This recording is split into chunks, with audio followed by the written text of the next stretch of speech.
Good afternoon, friends. I hope that you're having a lovely start to your work week. My name is Caesar, and this is Inspire Movement. Today we're continuing with our segment entitled Word of the Day, and we're looking at the term or phrase, continuous partial attention.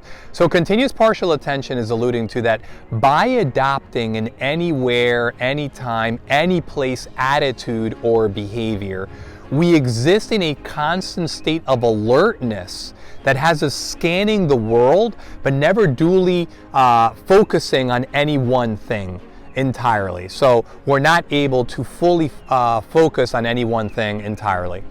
Now, let's talk also about how in the short term, our brains have the ability to handle that state, but in the long term, there are consequences as essentially the stress hormones of adrenaline and cortisol are released, and when they arrive at a physiological state of hyper-alertedness that have us constantly scanning for stimuli, and the only way that this addiction can be essentially assuaged or tempered is by checking into your smartphone and your social media feeds. So this is how we arrive at what is also termed attention residue, another term that essentially speaks into how we lose cognitive bandwidth and brain power on that activity that we just deviated from with the constant switching between email, the primary task, or the social media feed or the social media news feed or what have you. Every time you do that, you're leaving some productivity and efficiency behind. So your performance and your productivity is going to be basically affected in a negative way by doing this constant switching of tasks and also leaning into this continuous partial attention. Now, what are some of the things that we can do in order to mitigate this pervasive issue going on? And just to add a little bit more food for thought, in terms of the average American's consumption of social media, it is about 3 hours and 15 minutes per day. Other stats that you'll hear thrown out there are 96 times per day or every 10 minutes. Just to give you a sort of sense of what we're doing on an everyday basis with these little gadgets and these pads.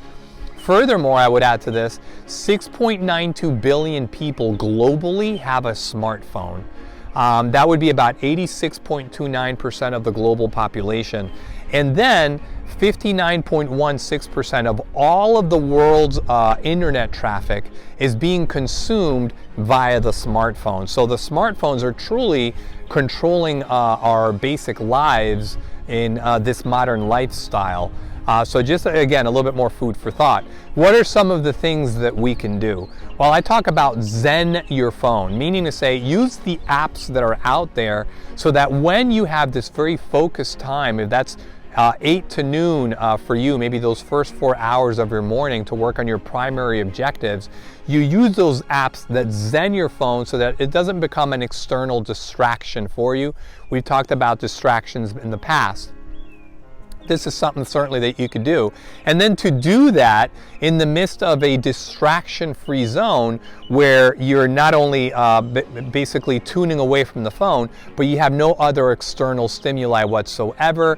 Maybe you put the earmugs on and you find that perfect spot if you're doing the remote work at home like I am to do your primary tasks and objectives. Again, intentioning, really honing in on your primary work with full intentionality and avoiding any form of distraction.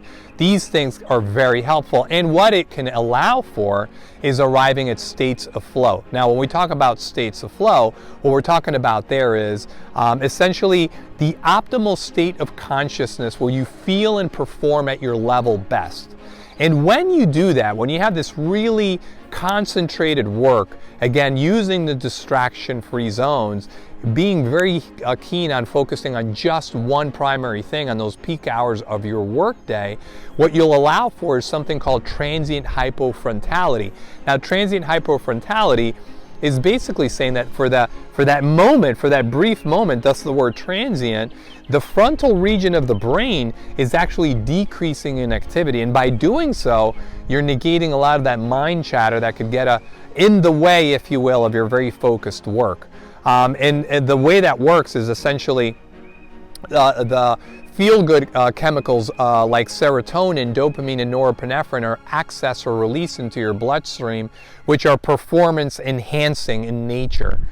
So you have this very powerful system that can allow you to work really at high optimal levels, but you have to be very intentional about it by doing away with the external stimuli, zenning your phone as we talked about previously, having that dedicated spot that you call your Menlo Park or your distraction-free zone, and then and only then will you be able to arrive at a state of flow and access that transient hypofrontality that we talked about, which will release the proper chemicals for you to do the best quality work possible.